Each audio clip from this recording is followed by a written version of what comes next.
Telugu Desam party కీలక నేత వెన్న బాలకోటిరెడ్డి కన్నుమూశారు. నరసరావుపేట నియోజకవర్గంలోని రొంపిచెర్ల మండలం టీడీపీ అధ్యక్షుడిపై ఈ నెల 1న కాల్పులు జరిపిన సంగతి తెలిసిందే. ఈ కాల్పుల్లో బాలకోటిరెడ్డి తీవ్ర గాయాల పాలయ్యారు. అయితే ఆసుపత్రిలో చికిత్స పొందుతున్న ఆయన 21 రోజుల తర్వాత చికిత్స అనంతరం ప్రాణాలు వదిలారు. దీంతో కుటుంబ సభ్యులు కన్నీరు మున్నీరుగా విలిపిస్తున్నారు. మరోవైపు బాలకోటిరెడ్డి కన్ను మూయడంతో టీడీపీ నేతలు దిగ్భ్రాంతి వ్యక్తం చేశారు. రాష్ట్రంలో తెలుగుదేశం పార్టీ నేతలపై జరుగుతున్న హత్య యత్నాలను నిరసిస్తూ తెలుగుదేశం పార్టీ డీజీపీ కార్యాలయం ఎదుట ధర్నా నిర్వహించాలనే యోచనలో ఉన్నట్లు తెలుస్తోంది. టీడీపీ నేత బాలకోటిరెడ్డి మృతితో తీవ్ర విషాదంలో ఉన్న టీడీపీ నేతలు పోలీసుల వైఖరిపై తీవ్ర ఆగ్రహంతో ఉన్నారు. డీజీపీ కార్యాలయం 100 మీటర్ల పరిధిలో ఉన్నటువంటి రాష్ట్ర టీడీపీ జాతీయ కార్యాలయంపై దాడి జరిగితే ఒక్కరిపై కూడా కేసు నమోదు చేయలేదని టీడీపీ ఆరోపిస్తోంది. పల్నాడు ఎస్పీ నిర్లక్ష్యం వల్లే టీడీపీ నేతలు చంద్రయ్య, కోటిరెడ్డి హత్య జరిగిందని టీడీపీ ఆరోపిస్తోంది. వైసీపీ ప్రోద్బలంతోనే హత్య జరిగిందని ఆరోపించారు.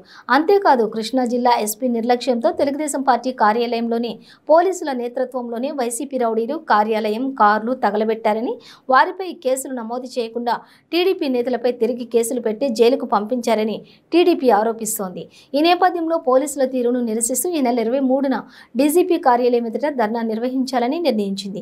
ఈ ధర్నాకు రాష్ట్రంలో మాజీ మంత్రులు, మాజీ ఎమ్మెల్యేలు, ఇన్ఛార్జీలు, టీడీపీ నేతలు హాజరు కావాలని పార్టీ కార్యాలయం నుంచి సమాచారం వెళ్లినట్లు తెలుస్తోంది.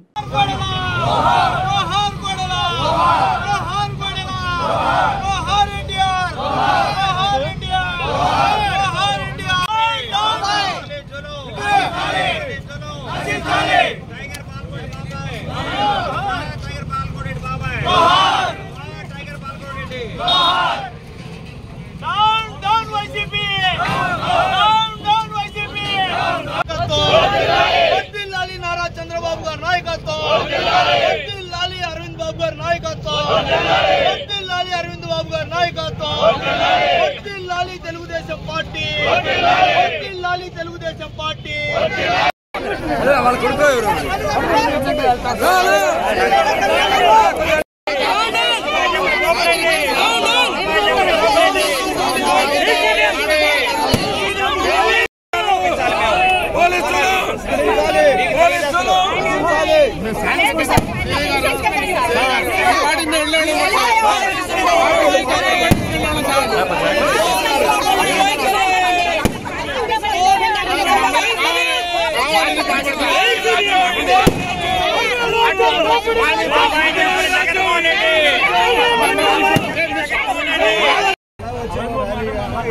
మా పిల్లలు ఎప్పుడు గొడవ చేయరండి. నేను మీకు మాట ఇచ్చారంటే నాది మాట, నేను మాట తప్పాను అంటే మండలాధ్యక్షులు లేకపోతే వేరే సాధారణ కార్యకర్త అయితే మీరు చెప్పి తీసుకెళ్ళేవాడు. నేనే మండలాధ్యక్షులు పార్టీ తీసుకెళ్ళాలి, అక్కడ నేను అలవాళ్ళు తీసుకెళ్తాను, నాది బాధ్యత సార్. నేను పార్టీ ఆఫీస్కి తీసుకెళ్ళి జెండా కట్టి అది జరగకుండా